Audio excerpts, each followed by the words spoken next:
ॿ जनवरी 2025 पुलिस पारां ॾोहारी अनासरनि मंशियात फ़रोश मैनपुरी ऐं भारतीय गुटखा फ़राहम कंदड़ ऐं ॿियनि समाजी बुराइनि में मुलविस अनासरनि ख़िलाफ़ कार्रवाइयूं जारी आहिनि। भिटाई नगर पुलिस कार्रवाई कंदे ॿिनि मंशियात फ़रोश अहमद अली ऐं मोहम्मद बाबर खे गिरफ़्तार करे मंशियात फ़रोश जे कब्ज़े मां 3 किलो 40 ग्राम चर्स ऐं डोम वैन हथ करे वरिती। नंबर JF 6926 पुलिस तावील में वठी छॾियो। गिरफ़्तार मंशियात फ़िरोश मुख़्तलिफ़ इलाइक़नि में मंशियात जी सप्लाई में सरगर्म हो। गिरफ़्तार मंशियात फ़िरोश जो वधीक ॼाण ऐं अॻूणो क्रिमिनल रिकॉर्ड चेक कयो पियो वञे। भिटाई नगर पुलिस मंशियात फ़िरोश ख़िलाफ़ गिरफ़्तार नार्कोटिक्स एक्ट तहत केस दाख़िल कयो वियो आहे। वधीक कार्रवाई जारी आहे। गुज़िर ॾींहुं ॻोठाणे संगत करम ख़ान निज़ामाणी जे पारां एकता ॾियारे जी मुनासिबत सां साल 2024 जे आख़िरी ॾींहुं 31 डिसंबर ते हिकु सक़ाफ़ती रंगारंगी प्रोग्राम कयो वियो। प्रोग्राम जी शुरूआत तिलावत कलाम पाक सां कई वई। तिलावत कलाम पाक ॻोठ वॾल डायरी जे इंडस हाजी आचर डायरी हाई स्कूल जे शागिर्दनि अब्दुल समद डायरी कई।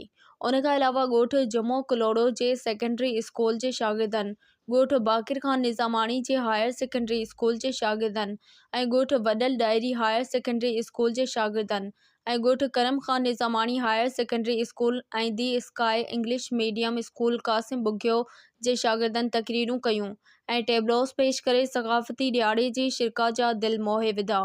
उन मौक़े ते प्रोग्राम जे ऑर्गेनाइज़र साईं फ़रीद अहमद निज़ामाणी, फैसल शेख, सैयद हाजन शाह, गुलाम अब्बास कोरी, मोहम्मद रफ़ीक कासकर, मोहब्बत अली कोरी, गेवर अब्बासी, मुश्ताक शीदी, एजाज शीदी बहितरीन प्रोग्राम तरतीब ॾिनो। प्रोग्राम जे मेहमान ख़ास UC चेयरमैन असदुल्ला निज़ामाणी ऐं अमान अल्लाह सदर खे अजरकनि जा तोहफ़ा पेश कया ऐं मुख़्तलिफ़ ॻोठनि खां आयल प्रोग्राम जे शिरकत जो शुक्रिया अदा कयो। साईं फ़रीद अहमद निज़ामाणी ॿाहिरें स्कूलनि मां आयल शागिर्दनि में किताब जा तोहफ़ा पेश कया। प्रोग्राम जे आख़िर में महफ़िल मौसीक़ी जो प्रोग्राम थियो, जंहिं में रागी जंसार अली समो शिरका खे क़ौमी गीत ॿुधाया। शहदादपुर में पोलियो जहिड़ी ख़तरनाक बीमारी खां बचाव ऐं मासूम ॿारनि खे पोलियो जा फुणा पियारण लाइ जागृता रैली लतीफ़ पार्क खां प्रेस क्लब ताईं असिस्टेंट कमिश्नर शहदादपुर कमरदीन राव पोटो ऐं ॿियनि जी अॻवाणी में रैली कढी वई। उन मौक़े ते अॻवाणनि मीडिया सां ॻाल्हाईंदे चयो त 12 मुख़्तलिफ़ अहिड़ियूं ख़तरनाक बीमारियूं आहिनि जेके इंसान लाइ हानिकार आहिनि। हिननि शहर ऐं ॻोठनि में रहंदड़ अवाम खे अपील कई आहे त हुकूमत पारां पोलियो जे ख़ात्मे जो अज़म करे पोलियो मुहिम शुरू आहे, जंहिं में पोलियो जी टीमनि सां सहकार करे पंहिंजनि गुलनि जहिड़नि मासूम ॿारनि खे पोलियो जा फुणा पियारे 12 मौतमार बीमारियुनि खां बचाव जा हींअर खां ई उपाय वरिता वञनि। डिप्टी कमिश्नर बदीन यासिर भट्टी सती ज़राअत शुमारी इंटीग्रेटेड डिजिटल काउंट जी फील्ड ऑपरेशन जो इफ़्तिताह करे छॾियो आहे। उन मौक़े ते हिन ॻाल्हाईंदे चयो त ज़राअत शुमारी ज़रिए ज़रई पैदावार, ज़मीन जो इस्तेमाल ऐं ज़राअत सां लाॻापियल ॿियनि मालूमात जे दुरुस्त ऐं हक़ीक़ी डेटा हासिल थिए थी। हुकूमती इदारनि खे पॉलिसियूं ठाहिण लाइ शुमारी मां हासिल कयल डेटा बुनियादी तौरु इस्तेमाल थिए थो। ज़राअत सां लाॻापियल वसीलनि जहिड़ोकि पाणी, ॿिज, भाण वग़ैरह खे मुंसिफ़ाणी अंदाज़ में विरिहाइण लाइ शुमारी जी डेटा मदद फ़राहम करे थी। ज़रई पैदावार जी तलब ऐं फ़राहमी खे बहितर सम्झण लाइ ज़राअत शुमारी अहम आहे, जेको वापारियुनि ऐं काश्तकारनि लाइ फ़ाइदेमंद आहे। ज़राअत जे शोबे में नवनि तरीक़नि जी तहक़ीक़ ऐं जदत आणण लाइ शुमारी जी मालूमात पिणु अहम बुनियाद मुहैया करे थी। शुमारी जी मदद सां कुदरती आफ़तनि जे नतीजनि खे सम्झण ऐं उन लाइ अॻुवाट मनसूबाबंदी करण में मदद मिले थी। हिन ज़राअत शुमारी जी अहमियत ते वधीक ॻाल्हाईंदे चयो त ज़राअत शुमारी खां सिवाइ ज़रई शोबे जी असुल सूरत हाल खे सम्झण ऐं उन खे बहितर करणु मुश्किल आहे। ज़रई शोबे जो मुल्क जी माशियात में अहम किरदार आहे। शुमारी ज़रिए ज़रई शोबनि ते बहितर पॉलिसियूं ठाहियूं वेंदियूं।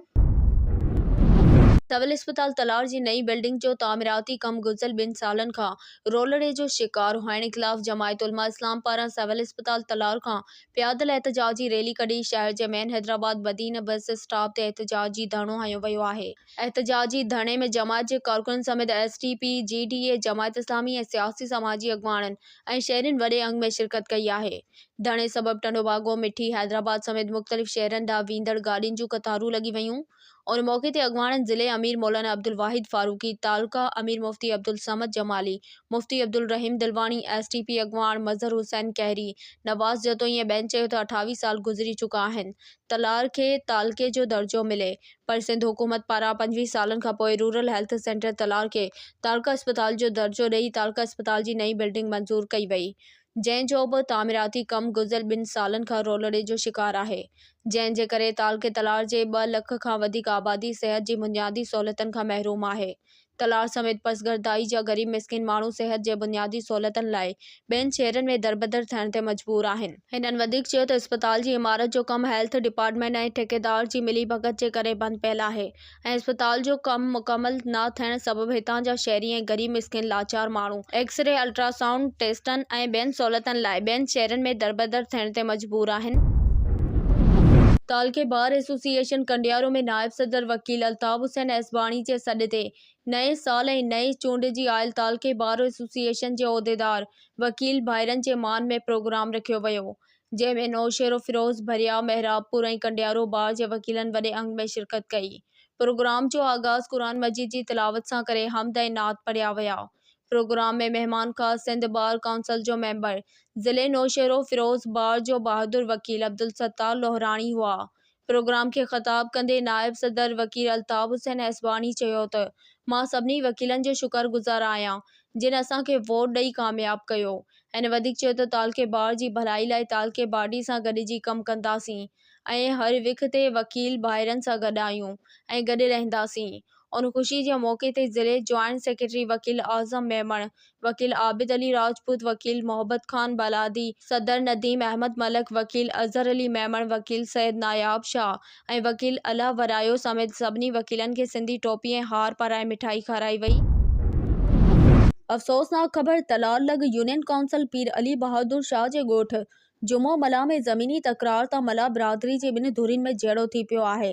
जहिड़े में कुआड़ियूं, लठियूं ऐं फायरिंग जो ज़ादानो इस्तेमालु थियण सबबि 2 धुरियुनि जा 9 खां वधीक औरतूं ऐं मर्द शदीद ज़ख़्मी थी पिया आहिनि। ज़ख़्मियुनि में मोहम्मद सोनू मला, 28 साला रज़ाक मला, फज़ल रहमान, अली मोहम्मद, रमज़ान फिदा, मोहम्मद उर्स, सदाम मूसा ऐं मसमात आमना मला शामिल आहिनि। ज़ख़्मियुनि खे रूरल हेल्थ सेंटर तलार मुंतक़िल कयो वियो। इतलाउ ते तलार पुलिस जा अटाला बि सिविल इस्पताल पहुची विया। वाक़िए जी रिपोर्ट दाख़िल कई, जॾहिं त केतिरनि ई ज़ख़्मियुनि जी हालत ॻणती जोगी ॿुधाई पई वञे, जिन खे हैदराबाद रेफर कयो वेंदो। ॻोठ सिंगार फाउंडेशन गिरासप टीम, ज़िले सांगर जी टीम ऐं doctor Shah Mohammad Bagrani, veterinary officer, livestock department, तालको शिदातपुर सां गॾु ॻोठ गुलाम मोहम्मद लिगारी में हलंदड़ गिरासप प्रोजेक्ट तहत ॻोठ सिंगार फाउंडेशन पारां Pakistan poverty alleviation fund, international trade centre ऐं यूरोपियन यूनियन जे तावन सां नंढे पैमाने ते कारोबार कंदड़ SMS बिल्किस बानो फ़हमिदा सां मुलाक़ात कई ऐं ग्रांट तहत जदीद तर्ज़ जी बकरियुनि जे पालना लाइ ठहियल शेल्टर जो टेक्निकल जाइज़ो वरितो। उन दौरान डॉक्टर शाह मोहम्मद बागराणी बकरियुनि जे सार संभाल मुतलिक़ ॻोठाणी औरतुनि खे ॼाण पिणु ॾिनी, बीमारियुनि खां बचाव जी वैक्सीन लॻाइण ऐं खाद खुराक जूं सलाहूं पिणु ॾिनियूं। विज़िट दौरान गिरासप ज़िले टीम ॻोठ सिंगार फाउंडेशन पारां Pakistan poverty alleviation fund, international trade centre ऐं यूरोपियन यूनियन जे तावन सां हलंदड़ प्रोजेक्ट गिरासप जे क़दमनि बाबति मोहम्मद यासीन तनियो तफ़सीली ॼाण वारी रिपोर्ट पेश कई। उन सां गॾु साॻई ॻोठ में मौजूदु डगिन जे कारोबार सां लाॻापियल 2 ॻोठाणनि खे मिलियल ग्रांट तहत मंज़ूर थियल शेल्टर पिणु विज़िट कराई, जंहिं दौरान डॉक्टर डगिन जी बीमारी खां बचाव ऐं उन जे इलाज लाइ दवाऊं पिणु लिखी ॾिनियूं। डॉक्टर सभिनी ॻोठाणनि खे बीमारियुनि खां बचाव ऐं उन जे इलाज लाइ सरकार तरफ़ां मिलंदड़ दवाऊं live stock department office Shahdadpur मां मुफ़्त में हासिल करण जी सलाह पिणु ॾिनी ऐं पंहिंजो राब्तो नंबर पिणु ॾिनो। ख़बर शामिल कई पिया ढोरो नारो चेयरमैन हाजी नवाब अली राजो टाउन कमेटी जे ऑफिसर फरहान लिगारी सां गॾु हददख़लियूं ख़ाली कराइण लाइ पूरी टीम सां गॾु ढोरो नारो शहरियुनि खे गुज़ारिश कई, लेकिन को बि अमल न थियो। उन हवाले सां असां सां टेलीफोन लाइन ते मौजूदु आहे न्यूमेरान न्यूज़ जो रिपोर्टर सिजाद अली ख़ान मंगरियो। जी सिजाद, कहिड़ा तफ़सील आहिनि, आगाह कजो।